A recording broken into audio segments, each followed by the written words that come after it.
तो दोस्तों हमने कल बात करी थी हिमालय के बारे में। आज हम डिस्कस करेंगे गंगा ब्रह्मपुत्र प्लेन के बारे में। तो कल 2-3 चीज़ें छूट गई थी हिमालय के बारे में, तो वो डिस्कस कर लेते हैं। जैसे आप यहाँ पे देख रहे होंगे, ये झेलम रिवर है, तो यहाँ पे हमने लेक्स की बात करी थी। तो 2 लेक्स मैंने इंपॉर्टेंट बताई थी आपको, यहाँ पे एक वुलर लेक और यहाँ पे डल लेक के बारे में बात करी थी।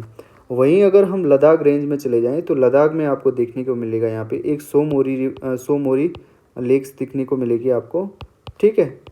यहाँ पे सोमोरी लेक आपको देखने को मिलेगी। इसके अलावा आपको पेंगोंग लेक देखने को मिलेगी, यहाँ पे पेंगोंग लेक देखने को मिलेगी। 2 ये लेक होंगी और यहाँ पे आपको एक हेमिस नेशनल पार्क देखने को मिलेगा, ठीक है।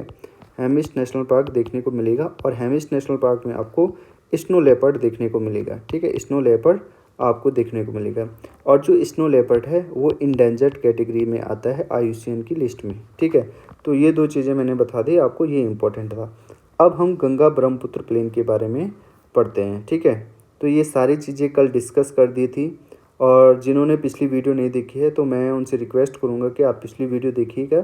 वहाँ पे आपको बहुत सारी चीज़ें समझ में आ जाएंगी। नाउ हम गंगा ब्रह्मपुत्र प्लेन के बारे में पढ़ेंगे। अब यहाँ पे प्लेन्स के बारे में बताता हूँ मैं आपको। तो जो प्लेन्स है वो बेसिकली एक इंडस प्लेन हो गया, एक गंगा प्लेन हो गया और एक ब्रह्मपुत्र प्लेन हो गया। अब देखिए, क्योंकि जो इंडस प्लेन है वो मोस्टली यहाँ पे आपको पाकिस्तान की तरफ देखने को मिलेगा, ठीक है। तो इसको उतना ज़्यादा डिस्कस नहीं करेंगे। मेनली हमारा जो फोकस रहेगा वो गंगा प्लेन पे रहेगा और दूसरा ब्रह्मपुत्र प्लेन पे रहेगा। इनमें से भी जो इम्पोर्टेंट रहेगा वो गंगा प्लेन रहेगा हमारा देखने को, ठीक है। और उसके बाद हम और चीज़ें देखेंगे। अब देखिए क्या होता है ना, ये हिमालयज हैं। जैसे मैंने इसमें बताया, हिमालय में हमारे ट्रांस हिमालय हो गए, ग्रेट हिमालय हो गए, फिर मिडिल हिमालय हो गए, फिर आउटर हिमालय हो गए। इन सभी के बारे में हमने डिस्कस करा था। अब मैंने जैसे आपको बताया था जो एंटीसीडेंट रिवर होती हैं, ठीक है। अब जो एंटीसीडेंट रिवर होती है तो उनके सामने जो रिवर्स होती हैं, उनके सामने अगर कोई पहाड़ आ गया तो वो पहाड़ को काट के अपना रास्ता बना देते हैं, उन्हीं को ही एंटीसीडेंट रिवर कहते हैं।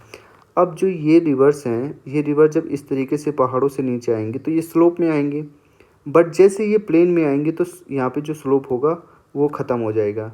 अब जब स्लोप ख़त्म हो जाएगा तो जो स्पीड होगी किसकी, रिवर्स की, वो भी क्या हो जाएगी, कम हो जाएगी।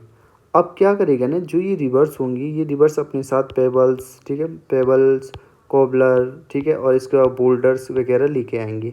और जब ये लेके आएंगे और जब प्लेन जो स्लोप होगा वो जेंटल हो जाएगा, तो ये यहाँ पे जो पेबल्स होंगे, कोबलर्स होंगे, ये बोल्डर्स होंगे, इनको क्या करेगी, डिपॉजिट करेगी। समझ रहे आपको।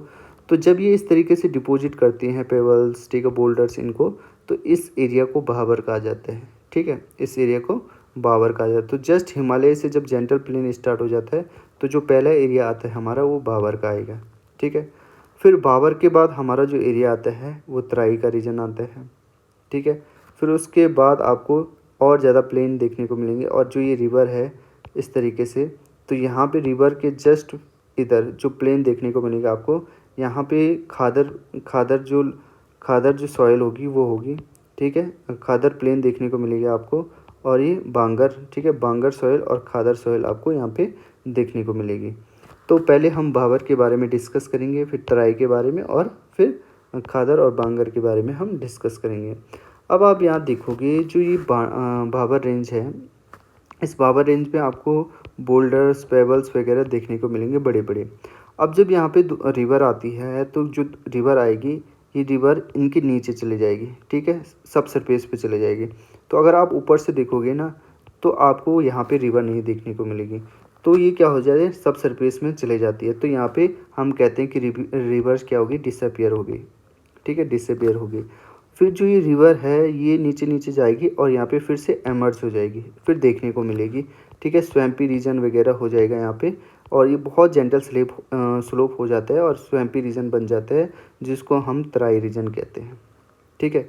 फिर ये इस तरीके से आगे बढ़ती रहेगी रिवर और आगे बढ़ती रहेगी, तो यहाँ पे आपको रिवर बनेगी। फिर रिवर अपने साथ क्या आता है, फ्लूवियल मटेरियल लेके आती है, ठीक है, फ्लूवियल मटेरियल लेके आए, सेडिमेंट्स वगैरह ये सारी चीज़ें लेके आते हैं, तो इसे फ्लूवियल्स कहते हैं हम, ठीक है। तो ये फ्लूवियल सॉइल है, ठीक है, इस तरीके से यहाँ पे इकट्ठा हो जाती है। और यहाँ पे देखें तो क्या होता है ना, हो सकता है कि पहले जो ये रिवर इतने से इतनी रही है, हो सकता है कि ये पहले यहाँ तक रही होगी, ठीक है। तो जो ये रीजन है, ये वाला रीजन, अब यहाँ पे रिवर नहीं बह रही है तो ये पुरानी लैंड है, ठीक है। तो यहाँ पे सेडिमेंट्स डिपॉजिट हुए होंगे, तो ये जो पुरानी लैंड है इसको भावर कहेंगे, ठीक है, जहाँ पे ये सॉयल डिपॉजिट हुई होगी और ये कैलकेरियस होती है, ठीक है।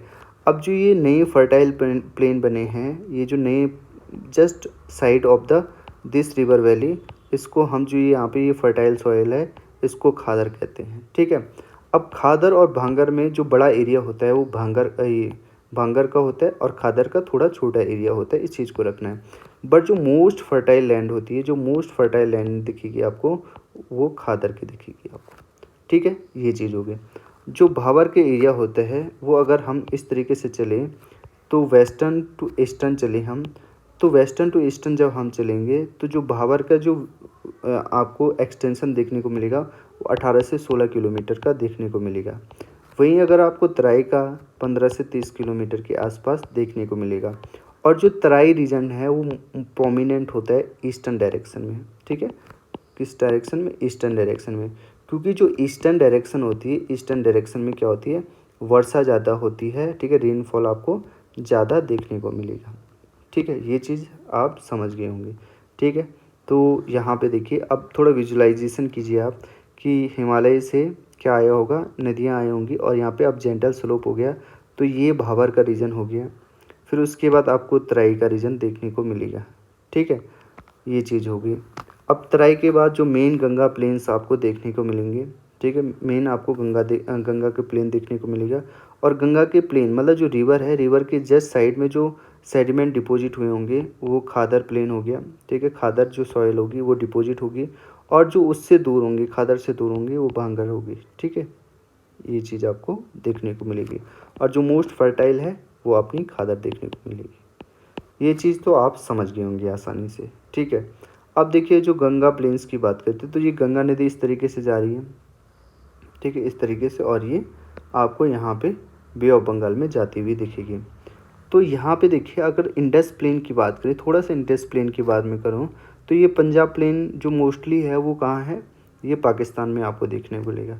बट जो इंडिया का जो पंजाब है वहाँ पे आपको मालवा प्लेन देखने को मिलेगा, ठीक है, जो कि इंडस रिवर सिस्टम है, जिसमें चेनाब आ गई, रावी आ गई, ब्यास आ गई और सतलज आ गई, उससे ड्रेन होता है ये पंजाब वाला एरिया और इसको मालवा प्लेन कहते हैं। ये चीज़ आप समझ गए। अब जो ये गंगा का जो प्लेन है, जो मैंने ये रेड लाइन से दिखाया हुआ है, इसको मैं आपको थोड़ा सा समझा लेता हूँ। अब गंगा के प्लेन को 3 भागों में डिवाइड करते हैं, upper Ganga plain, middle Ganga plain and lower Ganga plain. आप इतना समझ गए। तो ये देखेंगे आप, ये रोहिलखंड रीजन है, रोहिलखंड रीजन है, ये अवध रीजन है, ठीक है।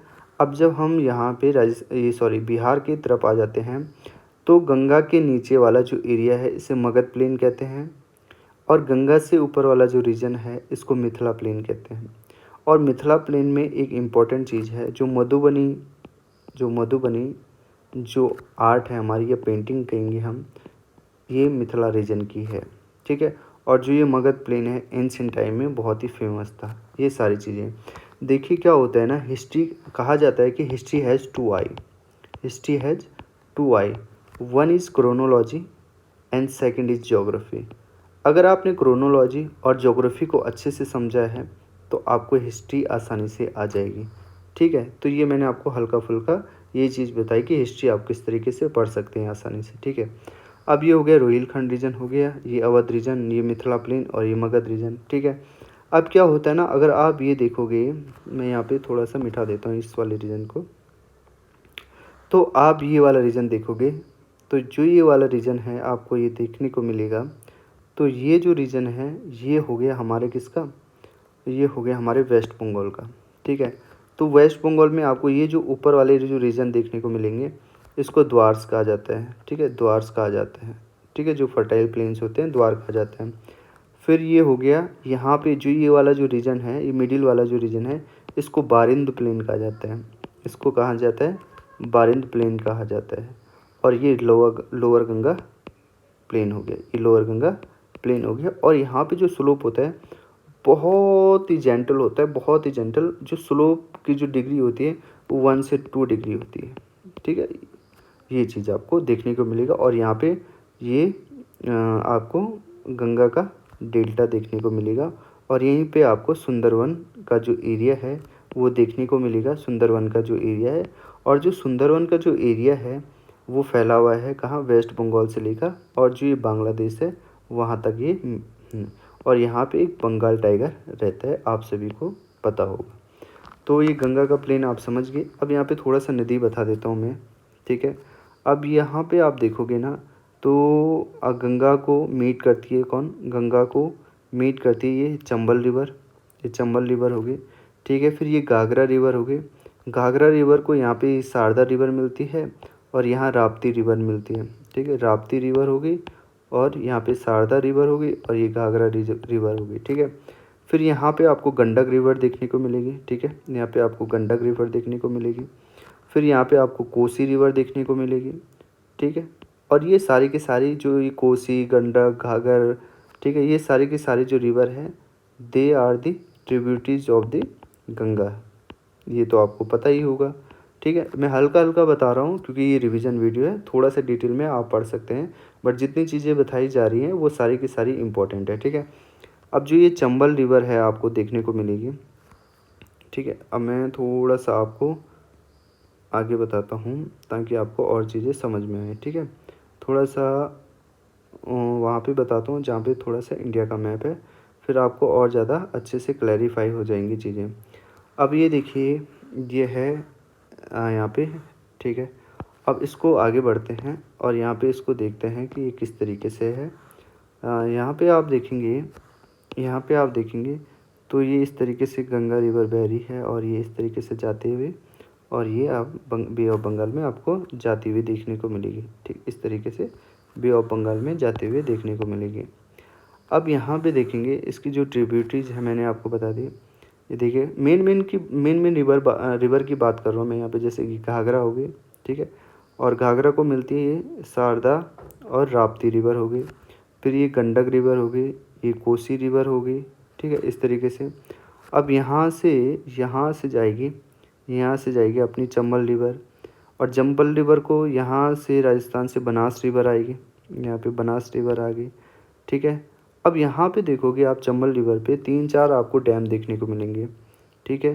तो यहाँ पे आप देखोगे गांधी सागर डैम मिलेगा आपको, ठीक है, जो कि मध्य प्रदेश और राजस्थान की बॉर्डर पे है, ठीक है। फिर उसके बाद आपको राणा प्रताप सागर डैम मिलेगा जो कि राजस्थान में है। फिर आपको जवाहर सागर डैम देखने को मिलेगा और फिर आपको यहाँ पे कोटा बैराज देखने को मिलेगा। तो इस तरीके से आपको साउथ टू नॉर्थ आपको ये चीज़ें देखने को मिलेंगी, ठीक है। ये चंबल रिवर हो गई। फिर उसके बाद यहाँ पे काली सिंध रिवर आएगी, फिर ये पार्वती रिवर आएगी, फिर यहाँ पे केन आएगा, यहाँ पे बेतवा आएगी, यहाँ पे केन आएगा, ठीक है, ये केन रिवर आएगी। फिर ठीक है यहाँ से ये देखिएगा अमरकंटक प्लेट्यू है, इस अमरकंटक प्लेट्यू से सोन रिवर आएगी, ठीक है। और यहाँ से जो ये रांची का प्लेट्यू है इसके ऊपर से यहाँ पे रिहंद रिवर ये सोन रिवर को मिलेगी और इस तरीके से ये सारी गंगा रिवर में मिल जाएंगी। तो आई थिंक इतनी जो चीज़ें मैंने बताई वो सफिशेंट होंगी और इतनी चीज़ों से ही चीज़ें आती हैं। अब रिहंद रिवर पे कौन सा डैम है, कौन सा बैराज बना हुआ है, वो आपको मुझे कमेंट बॉक्स में बताना है, ठीक है। तो इतनी सारी चीज़ें आपको समझ में आ गई होंगी। अब यहीं पे बता दूं, ये मैंने जैसे आपको बताया ये यहाँ पे है, ये किसका रीजन है, ये आपको देखने को मिलेगा, ये है अरावली का रीजन, ठीक है। अब इस अरावली रीजन से आपको देखने को मिलेगी लूनी रिवर, यहाँ से निकलेगी, इस तरीके से लूनी रिवर है। यहाँ से साबरमती रिवर आपको देखने को मिलेगी। यहीं से आपको मालवा प्लेट्यू से ये देखिए ये यहाँ पे अगर आपको ये विंध्याचल देखने को मिलेगा और बीच में मालवा प्लेट्यू आपको देखने मिलेगा। अरावली और विंध्याचल के बीच में मालवा प्लेट्यू आपको देखने को मिलेगा। यहीं से जो माही रिवर है वो माही रिवर भी आपको कटती हुई देखने को मिलेगी। और जो माही रिवर की खासियत ये है कि ये ट्रॉपिक ऑफ कैंसर को 2 बार काटती है इस तरीके से, ठीक है। तो ये चीज़ आप ध्यान रखिएगा। तो इतनी सारी चीज़ें मैंने आपको बता दी और अब आगे बढ़ते हैं। गंगा रिवर जो गंगा प्लेन है हम उसको डिस्कस कर चुके हैं। ब्रह्मपुत्र प्लेन जो है, ब्रह्मपुत्र प्लेन की बात मैं आपको जो इससे पहले वीडियो है उसके बारे में बता चुका हूँ। वो उसकी जो ट्रिब्यूटरीज हैं, जो माजुली लैंड है, उस सभी के बारे में मैं आपको बता चुका हूँ, ठीक है। अब बात करते हैं, हम डेजर्ट की बात करते हैं। डेजर्ट कौन सा है उसकी बात करते हैं। अब हम यहाँ पे डेजर्ट की बात करेंगे, इंडियन डेजर्ट की बात करेंगे, ये वाला जो चीज़ है इसकी बात करेंगे हम, ठीक है। तो यहाँ पे आप देखोगे ये है अरावली रेंज, ठीक है, ये अरावली रेंज है, यहाँ पे विंध्याचल रेंज है और इसके बीच में आपको मालवा प्लेट्यू देखने को मिलेगा। ठीक है, ये कई बार ये सवाल पूछा गया है, तो यहाँ पे आपको मालवा प्लेट्यू देखने को मिलेगा। ठीक है, तो इस वाले रीजन को मारवाड़ प्लेन्स कहा जाता है। ठीक है, मेवाड़ प्लेन भी कहा जाता है और मारवाड़ प्लेन भी कहा जाता है इस वाले रीजन को। ठीक है, ये चीज़ आप समझ गए होंगे। इसको डिटेल में थोड़ा सा मैं यहाँ पे डिस्कस करा देता हूँ। ये सामने देखेंगे तो मैंने ये राजस्थान का मैप बनाया है इस तरीके से। ठीक है, ये विजुलाइज मैंने करा दिया है आपको। ये यहाँ पे आपको अरावली हिल्स देखने को मिलेगी। नीचे से थोड़ा ब्रॉड है और ऊपर जाते जाते नैरो हो जाती है, और इसकी कुछ जो छोटी छोटी जो रेंजेस है वो आगे जाके दिल्ली की रायसीना जो रेंज है वहाँ तक जाती है। ठीक है, अब देखो जो ये वाली लाइन है ना, ये 25 सेंटीमीटर आइसो हाइट की जो ये लाइन खींची हुई है मैंने। 25 सेंटीमीटर आइसो हाइट का मतलब ये है, आइसो हाइट मतलब रेनफॉल से रिलेटेड है। तो यहाँ से इस वाले रीजन से इधर 25 सेंटीमीटर से कम की रेनफॉल होती है, और इस वाले रीजन को बोला जाता है मरुस्थली रीजन। और मरुस्थली रीजन का मतलब ये पूरा का पूरा जो ये एरिया है ये रेगिस्तान है। ठीक है, ये है सैंडी रेगिस्तान है, यहाँ पे आपको देखने को मिलेगा। ठीक है, यहाँ पे मैंने आपको बताया था कि यहीं से यहाँ पे आपको लूनी रिवर देखने को मिलेगी। यहाँ से ये देखिए, यहाँ से ये जो चंबल रिवर जाती है, यहाँ पे मैंने आपको बताया था गांधी सागर, ये किस किस के बॉर्डर पे है, राजस्थान और मध्य प्रदेश के बॉर्डर पे है। तो ये गांधी सागर हो गया, फिर राणा प्रताप सागर हो गया, फिर जवाहर सागर हो गया और कोटा बैराज हो गया। इस तरीके से ये चंबल रिवर जाती है। फिर मैंने यहाँ पे बताया था आपको काली सिंध, ये पार्वती हो गया, ये बेतवा और कीन हो गया। ठीक है, ये बता दिया था मैंने। और इधर से ये बनास रिवर इसको मिलती है जो मैंने अभी आपको बताया था। फिर यहीं से साबरमती रिवर भी जाती है और इस तरीके से ये आगे बढ़ती है। अब आप मुझे कमेंट बॉक्स में बताइए कि जो कौन सा इम्पोर्टेंट गुजरात का सिटी है जो साबरमती के किनारे से गुजरता है, ये चीज़ मुझे ज़रूर बताइएगा। ठीक है, अब क्या है ना, यहाँ पे देखिए इस वाले जो एरिया है ना, ये वाला जो एरिया है, यहाँ पे ट्रेडिशनली जैसे लूनी रिवर बताया है, और इंसेंट टाइम पे ये हमारी सरस्वती रिवर भी यहाँ पे इस तरीके से बहती थी। तो ये जो कुछ एरिया है यहाँ पे थोड़ा सा रेनफॉल भी होती है, क्योंकि यहाँ पे ब्रॉडर अरावली रेंज है, तो ओरोग्राफिक रेनफॉल होती है यहाँ पे, क्योंकि टकराती है यहाँ पे, हवाएं टकराती हैं। ठीक है, और यहाँ पे थोड़ा बहुत रेनफॉल भी हो जाती है और रिवर भी है। तो ये वाला जो रीजन है ये काफ़ी फर्टाइल रीजन है। ये वाला जो रीजन है वो काफ़ी फर्टाइल रीजन है, और इस फर्टाइल रीजन को राजस्थान में रोही कहा जाता है। इस फर्टाइल रीजन को राजस्थान में क्या कहा जाता है, रोही कहा जाता है। ठीक है, तो ये जो फर्टाइल लैंड है इसके बारे में आपको बता दिया मैंने। ठीक है, अगर पूछा जाए ये थाली क्या है, तो ये रॉकी डेजर्ट हो गया, और दरियंस क्या हो गए, ये सैंड वाली चीज़ें होगी। इसको उतना नहीं भी रखोगे याद तो चल जाएगा। अब देखिए राजस्थान के अंदर आपको कुछ ऐसी लेक्स देखने को मिलेगी जो अंदर ही ड्रेन होती हैं। ठीक है, इधर उधर कहीं नहीं जाती हैं। तो कुछ इम्पोर्टेंट जो यहाँ पे सॉल्ट वाटर लेक हैं उनके बारे में बताऊंगा, और पेपर में पूछा जा सकता है, इम्पोर्टेंट है। तो सबसे पहले जो इम्पोर्टेंट है वो डिडवाना लेक है। ठीक है, सॉल्ट वाटर लेक। यहाँ पे आपको सांबर लेक देखने को मिलेगी, फिर आपको कुचमन लेक देखने को मिलेगी, और देगना लेक आपको यहाँ पे देखने को मिलेगी। तो ये इम्पोर्टेंट लेक हैं चारों की चारों, इनको ज़रूर याद रखिएगा। इम्पोर्टेंट दिदवाना लेक है, सांबर लेक तो आप सभी को याद रहती है, कुचमन और देगना इन सभी को याद रखिएगा। पर जो मोस्ट इम्पॉर्टेंट है सांबर लेक तो सभी को याद रहती है, पर दिदवाना भी यहाँ पे लैंड है, ये सॉरी लेक है, जो कि इनलैंड लेक है, सॉल्ट वाटर लेक है। तो आई थिंक ये आपको राजस्थान वाला सारा इम्पोर्टेंट चीज़ें पता चल गई होंगी। नाउ हम पेनिनसुला प्लेट्यू की बात करते हैं। जैसे मैंने आपको पहले भी बताया था कि जो पेनिनसुला प्लेट्यू है ये राजस्थान तक फैला हुआ है, फिर ये आगे छोटा नागपुर प्लेट्यू से बीच में ये मालदा गैप है, और फिर ये आगे बढ़ता हुआ जो मेघालय प्लेट्यू और कार्बी अलोंग, ठीक है, कार्बी अलोंग ये है, ये भी किसका एक्सटेंशन है, ये अपने पेनिनसुला प्लेट्यू का एक्सटेंशन आपको देखने को मिल जाएगा। मेनली जो हमारा जो प्लेट्यू है उसको दो रीजन में बांटते हैं, जैसे ये सेंट्रल हाईलैंड हो गया और ये डेक्कन प्लेट्यू हो गया। ठीक है, इतनी बात आई थिंक आप सभी को समझ में आ गए होंगे। अब इम्पोर्टेंट चीज़ें हम इसमें डिस्कस करते हैं, कौन कौन सी रेंजेस हैं, कौन कौन से रेंजेस में क्या क्या चीज़ें हैं, उन सभी के बारे में हम डिस्कस करेंगे। जैसे कि ये अरावली रेंज हो गई, ठीक है, यहाँ पे हमारी विंध्याचल और सतपुड़ा की रेंजेस हो गई। ठीक है। यहाँ पे डेक्कन में आपको अलग अलग रेंजेस देखने को मिलेगी, जैसे अजंता हो गई, ठीक है। उसके बाद अजंता हो गई, फिर उसके बाद हरिश्चंद्रा रेंज हो गई, बालाघाट रेंज हो गई, ठीक है। ये सारी चीज़ें हमें डिस्कस करने को देखने को मिलेगी। फिर इसके अलावा अलग अलग प्लेट्यू आपको देखने को मिलेंगे। यहाँ पे छोटा नागपुर प्लेट्यू देखने को मिलेगा। इधर छत्तीसगढ़ में बस्तर प्लेन देखने को मिलेंगे। फिर उसके बाद कर्नाटका में मलनाड मैदान और मलनाड देखने को मिलेगा। तो इन सभी के बारे में वन बाय वन डिस्कस करेंगे, ठीक है। अब देखिए यहाँ पे देखिए, ठीक है। यहाँ पे आपको थोड़ा सा और चीज़ें क्लियर हो जाएंगी। ये है हमारा मालवा प्लेट्यू। अब मालवा प्लेट्यू किस किस के बीच में है भाई? ये है अरावली और ये है विंध्याचल के बीच में आपको मालवा प्लेट्यू देखने को मिलेगा। फिर जहाँ पे देखिए ये विंध्याचल रेंज है, विंध्याचल रेंज के ऊपर आपको बुंदेलखंड वाला रीजन देखने को मिलेगा, जहाँ से ये चंबल जाती है। ये बुंदेलखंड में आपको रेवाइंस देखने को मिलेंगे, ठीक है। आपको रेवाइंस देखने को मिलेंगे। ये इरोडेड एंड डाइसेक्टेड लैंड है, ठीक है। इरोडेड डाइसेक्टेड लैंड है, ठीक है। इरोडेड एंड डाइसेक्टेड लैंड है रेवाइंस, ठीक है, जो कि अब बंजर टाइप के हो गए हैं। फिर अगर आप देखने को मिलेगा आपको कि जैसे ये अगर आप देखोगे जो ये विंध्याचल रेंज जहाँ पे ख़त्म होती है वहाँ पे मैकाल रेंज है, और मैकाल रेंज के ऊपर आपको बागेलखंड देखने को मिलेगा, ठीक है। आपको यहाँ पे लास्ट में बागेलखंड देखने को मिलेगा, ठीक है। और वैसे ही यहाँ पे आपको भंडर प्लेट्यू देखने को मिलेगा। भंडर प्लेट्यू देखने को मिलेगा कहाँ पे? इस विंध्याचल रेंज के ऊपर भंडर प्लेट्यू मध्य प्रदेश में आपको देखने को मिलेगा।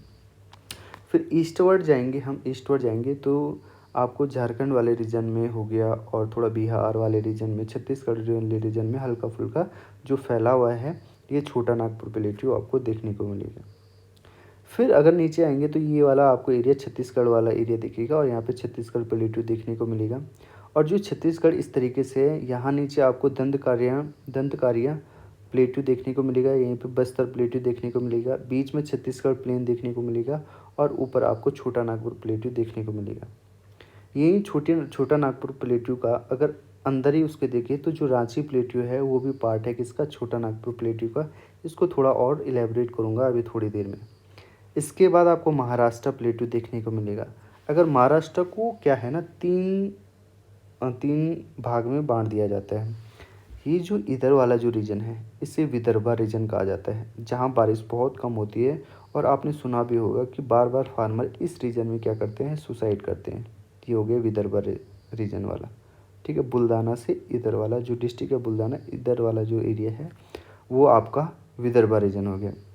ये जो ऊपर वाला जो रीजन है यहाँ पे आपको देखने को मिलेगा, ये खानदेश रीजन है, ये खानदेश रीजन है। और जो ये नीचे वाला जो एरिया देखने को मिलेगा, आप मुंबई से नीचे, अब नासिक से नीचे वाला जो एरिया है ये आपको मराठवाड़ा देखने को मिलेगा।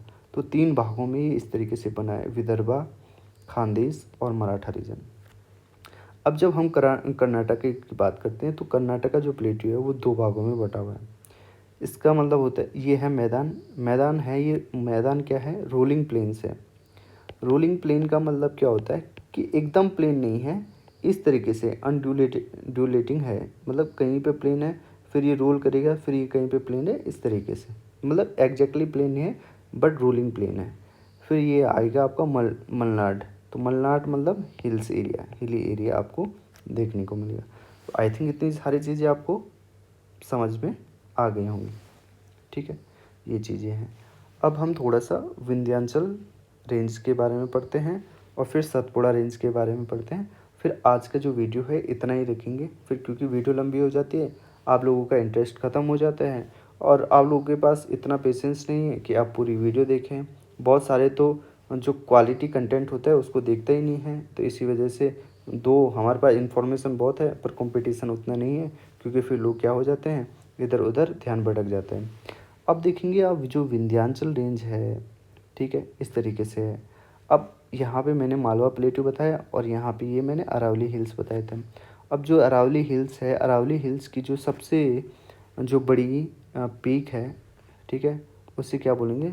गुरु शिखर, ठीक है। गुरु शिखर रेंज आपको, गुरु शिखर पीक आपको देखने को मिलेगी। यहाँ पे आप देखोगे ये जो अरावली रेंज है इसकी जो सबसे ऊंची पीक है आपको गुरु शिखर देखने को मिलेगी। और फिर यहाँ पे माउंट आबू पीक आपको यहाँ पे देखने को मिलेगी। आई थिंक इतना क्लियर होगा आपको। ठीक है, अब आगे बढ़ें। अब देखिए ये वाला जो रीजन है, ये यहाँ पे देखेंगे आपको, ये विंध्याचल, ये पूरी विंध्याचल इसको रेंज कहेंगे, पर विंध्याचल रेंज भी डिवाइडेड है। अब ये विंध्याचल रेंज है, ये भरनर रेंज है, ठीक है, भरनर रेंज है, और ये मैकाल रेंज है। अब ये मैकाल रेंज के ऊपर मैंने बता दिया भंडर प्लेट्यू है, जो कि राजस्थान में ही है। इतनी चीज़ आपको समझ में आ गई। इसके नीचे अगर आप देखोगे, ये सतपुड़ा है। सतपुड़ा मतलब 7 पहाड़ियाँ हैं। अब 7 पहाड़ियाँ कैसे हैं? ये फ्रॉम गुजरात से लेकर पूरा ये मध्य प्रदेश के लास्ट तक छत्तीसगढ़ तक मिलता है। तो ये यहाँ पे इसकी एक रेंज आ गई राजपीपला रेंज, ठीक है, ये हो गई राजपीपला रेंज, ये राजपीपला रेंज हो गया। ये हो गया गवालीगढ़, ठीक है, गवालीगढ़, ठीक है। ये हो गया सतपुड़ा, ठीक है। ये महादेव रेंज है, ठीक है, महादेव रेंज, ठीक है। यहाँ पे अमरकंटक प्लेट्यू आ गया। और अमरकंटक प्लेट्यू का जो स्कारपेंट है, स्कारपेंट मतलब ये प्लेट्यू है, और ये जो स्लोप वाला रीजन होगा, ये हो गई कैमूर हिल्स। यहाँ पे आपको कैमूर हिल्स देखने को मिलेंगे। अब जो सतपुड़ा रेंज की जो सबसे ऊंची पीक है, ठीक है, जिसको हम क्या कहते हैं, जिसको यहाँ पे लिखा तो नहीं है, जिसको हम धूपगढ़ कहते हैं। हाँ, यहाँ पे देखिए ये है धूपगढ़, और ये धूपगढ़ कहाँ है? ये महादेव रेंज में है। ये कहाँ है? महादेव रेंज में है, आपको देखने को मिलेगा। ये कहाँ है? महादेव रेंज है, ठीक है। और ये सतपुड़ा रेंज में, ये जो सतपुड़ा रेंज है, यहीं पे आपको पंचमढ़ी भी देखने को मिलेगा। ये चीज़ आप समझ गए होंगे। तो जो ये कैमूर है, कैमूर हिल्स है, यहाँ से आपको ये अमरकंटक प्लेट्यू है, यहाँ से आपको सोन रिवर इस तरीके से ऊपर जाते हुए देखने को मिलेगी, जो कि सोन रिवर कहाँ मिल जाती है? ये गंगा में मिल जाती है, ठीक है। इसके इधर से ही हसदेव रिवर निकलती है, इसके इधर से ही हसदेव रिवर मिलती है। और जो हसदेव रिवर है, ये महानदी की क्या है? ट्रिब्यूटरी है। ये क्या है? महानदी की ट्रिब्यूटरी है। इस चीज़ को ध्यान रखिएगा आप, ठीक है। ये चीज़ आपको समझ में आ गई होगी। अब देखिए यहाँ पे मैंने कैसे लिखा है, ये है छत्तीसगढ़ वाला रीजन। तो छत्तीसगढ़ वाला दंडकारनिया, ठीक है, दंडकारनिया, ये दंडकारनिया, यहाँ पे आपको प्लेट्यू देखने को मिलेगा। दंडकारनिया हिल्स बोलेंगे इसको। और यहाँ पे बस्तर प्लेट्यू भी आपको देखने को मिलेगा, ठीक है। तो दंडकारनिया हिल्स और बस्तर प्लेट्यू एक ही जैसा लगा हुआ है इलाका, ठीक है। ये वाला जो रीजन है, यहाँ पे बस्तर डिस्ट्रिक्ट देखने को मिलेगा आपको। और ये जो बीच वाला जो इलाका है ना, ये जो बीच वाला जो इलाका है, देखिए मैंने इसको यहाँ पे बनाया है। वैसे ये है एग्जैक्टली अगर इसका फिगर देखें तो ये इस साइड आपको छत्तीसगढ़ देखने को मिलेगा, पर समझाने के लिए मैंने इसको यहाँ पे बनाया है आपका, ठीक है। इस चीज़ को ध्यान रखिएगा, ऐसा मत सोचना कि मैंने यहाँ पे गलत बना दिया, बस आपको समझाने के लिए है ये। तो दंडकारनिया से यहाँ पे आपको ये महानदी रिवर आपको इस तरीके से देखने को मिलेगी, ठीक है। और ये फिर कहाँ चली जाएगी? उड़ीसा में चली जाएगी। फिर मैंने ये बताया था ये कैमूर रेंज है, तो ये मान लीजिए यहाँ पे है ये कैमूर रेंज। तो यहाँ पे आपको हसदेव रिवर देखने को मिलेगी, जो कि ट्रिब्यूटरी है महानदी की। फिर यहाँ पे आपको एक और रिवर मिलेगी, सियोनत रिवर, ठीक है, आपको एक सियोनत रिवर देखने को मिलेगी, ठीक है। फिर यहाँ पे आपको एक ईब रिवर देखने को मिलेगी, एक जोंक रिवर देखने को मिलेगी। ये जो सारे के सारे, एक मंद रिवर देखने को मिलेगी। ये जो सारे के सारे जो रिवर हैं, ये ट्रिब्यूटरी हैं किसकी? महानदी रिवर की। अब जब महानदी जो रिवर है जब इंटर करती है कहाँ पे? ये उड़ीसा डिस्ट्रिक्ट में। तो उड़ीसा डिस्ट्रिक्ट में एक डिस्ट्रिक्ट है झारसुगड़ा झारसुगड़ा डिस्ट्रिक्ट है। तो झारसुगड़ा डिस्ट्रिक्ट में यहाँ पे आपको हीराकुंड डैम आपको देखने को मिलेगा, ठीक है। यहाँ पे आपको हीराकुंड डैम देखने को मिलेगा। तो आई थिंक इतनी सारी चीज़ें मैंने आपको बता दी। अब मैं यहाँ पे आपको ये है छोटा नागपुर प्लेट्यू, ये छोटा नागपुर प्लेट्यू है। अब जो ये छोटा नागपुर प्लेट्यू है ना, यहाँ पे भी किस तरीके से हैं चीज़ें मैं ये बता देता हूँ। तो अगर आप देखोगे तो यहाँ पे छोटा नागपुर प्लेट्यू को डिवाइड कर दिया है। ये यहाँ पे दामोदर रिवर निकल रही है, और दामोदर रिवर के ऊपर आपको हजारीबाग प्लेट्यू देखने को मिलेगा, और दामोदर रिवर के नीचे आपको ये रांची प्लेट्यू देखने को मिलेगा। ये चीज़ समझ गए आप। अब यहाँ पे ना जो रांची प्लेट्यू है, यहाँ पे यहाँ पे आपको रेडियल ड्रेनेज देखने को मिलेगा। आपको यहाँ पे रेडियल मतलब चारों तरफ आपको ड्रेनेज देखने को मिलेगा, चारों तरफ नदियाँ निकलती हैं। तो यहाँ पे देखिए मेनली जो रिवर है, ये जो दामोदर रिवर है वो यहीं से निकल रही है और इस तरीके से ये दामोदर रिवर वेस्ट बंगाल में चली जाती है। ठीक है, चली जा रही है। अब यहाँ पे देखिएगा जो रांची रिवर से दो रिवर निकल रही, एक साउथ कोयल, ये संक रिवर हो गई और ये साउथ कोयल रिवर हो गई और ये आपस में राउरकेला में मिल रही है और यहाँ से आगे ये ब्राह्मी ये ब्राह्मणी रिवर हो गई। ठीक है, ये ब्राह्मी रिवर हो गई। अब यहाँ पे ऊपर ये नॉर्थ कोयल रिवर जा रही है। ठीक है, फिर उसके इधर से यहाँ पे अगर आप देखोगे तो यहाँ पे से बैतरणी रिवर निकल रही है, फिर यहाँ से सुवर्ण रेखा रिवर निकल रही है, इस तरीके से आप देखोगे तो। ठीक है, और जो ये बहामी रिवर है, बहामरी रिवर है, यहाँ पे कटक देखने को मिलेगा आपको। ठीक है, और यहीं पे आपको चिल्का लेक देखने को मिलेगी, आपको चिल्का लेक देखने को मिलेगी। अब यहाँ पे आप देखोगे ये दामोदर रिवर है, ये सुवर्ण रेखा रिवर है और यहीं पे एक चार वो हैं इम्पोर्टेंट लेक टाइप के हैं। ये तिलैया हो गया। ठीक है, ये हो गया तिलैया, ये हो गया तिलैया। ठीक, और तिलैया से एक रिवर निकल रही है जिसे बराकर रिवर कहते हैं, बराकर रिवर बोलते हैं। ठीक है, इस तरीके से चार अलग अलग वो हैं लेक टाइप की हैं, तो वो कौन कौन सी हैं वो आप मुझे कमेंट बॉक्स में बताएंगे भाई। ठीक है, तो ये सारी चीज़ें मैंने आपको बता दी। ठीक है, अब यहाँ पे बात करूँगा ये दंत करने वाला जो है ना, दंत करने वाला, मैंने ये बताया कि आपको यहाँ से महानदी रिवर निकल रही है, यहीं से इस साइड से बस्तर प्लेटू की साइड से एक इंद्रावती रिवर निकलती है। और जो ये इंद्रावती रिवर है, ये जो इंद्रावती रिवर है ये किसकी सहायक नदी है, ये गोदावरी की सहायक नदी है, ध्यान रखिएगा इसको। ठीक है, ये सारी चीज़ें मैंने आपको यहाँ पे बता दी।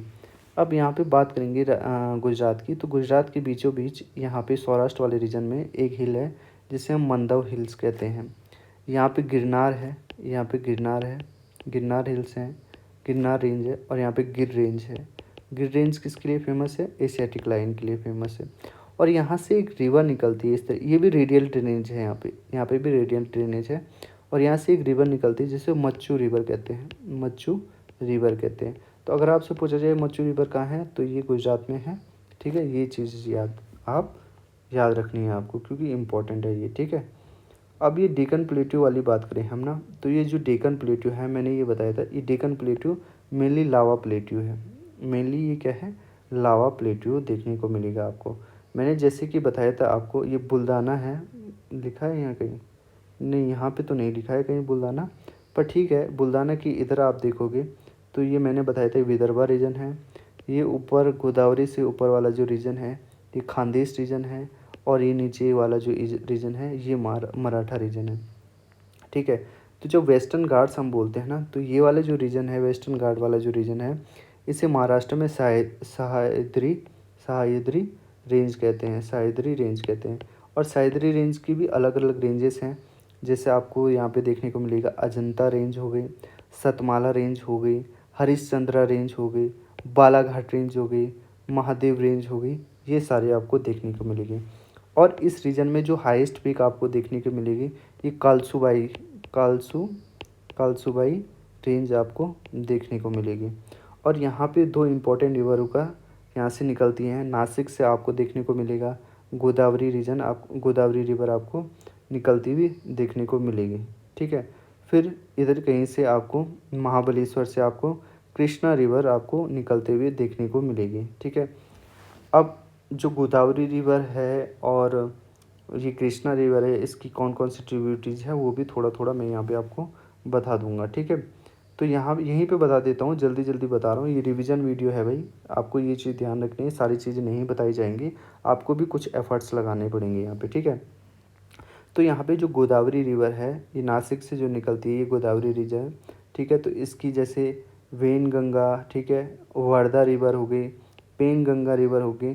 तो पेन गंगा सियोनी जब आपस में मिलती है तो इसे पनहिता रिवर बोलते हैं। ये पनहिता रिवर किसकी है, गोदावरी की। यहाँ पे क्या हो जाएगी, गोदावरी की ट्रिब्यूटरी होगी। फिर मैंने जैसे आपको बताया था इंद्रावती रिवर है, इंद्रावती रिवर भी किसकी ट्रिब्यूटरी है, गोदावरी की ट्रिब्यूटरी है।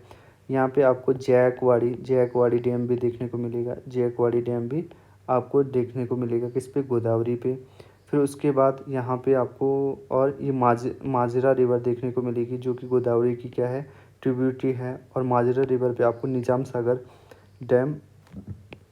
सागर डैम आपको देखने को मिल जाएगा। ठीक है। फिर उसके बाद आप यहाँ पे देखेंगे जैसे ये महाबलेश्वर से ये कृष्णा रिवर निकल रही है, तो ठीक है। तो कृष्णा रिवर निकले तो ये मालबरवा हो गई, घाट परवा हो गई, भीमा हो गई, कोयना हो गई, ये सारी की सारी ट्रिब्यूटरी है किसकी, ये सारी की सारी ट्रिब्यूटरी अपनी कृष्णा रिवर की हो गई। ठीक है, कृष्णा रिवर की हो गई। इस पे कुछ इम्पोर्टेंट डैम है, जैसे कृष्ण राजा सागर डैम हो गया, ठीक है, नागार्जुन सागर डैम हो गया, ठीक है। और एक इम्पोर्टेंट है मैथान करके डैम है, अब मुझे याद नहीं आ रहा है, अगर आपको याद आ रहा है तो इसे कमेंट बॉक्स में ज़रूर लिखिएगा। ठीक है, तो ये इम्पोर्टेंट डैम्स हैं जो कि इस कृष्णा रिवर पे हैं। ठीक है, जो मैंने बताया वो तो है ही।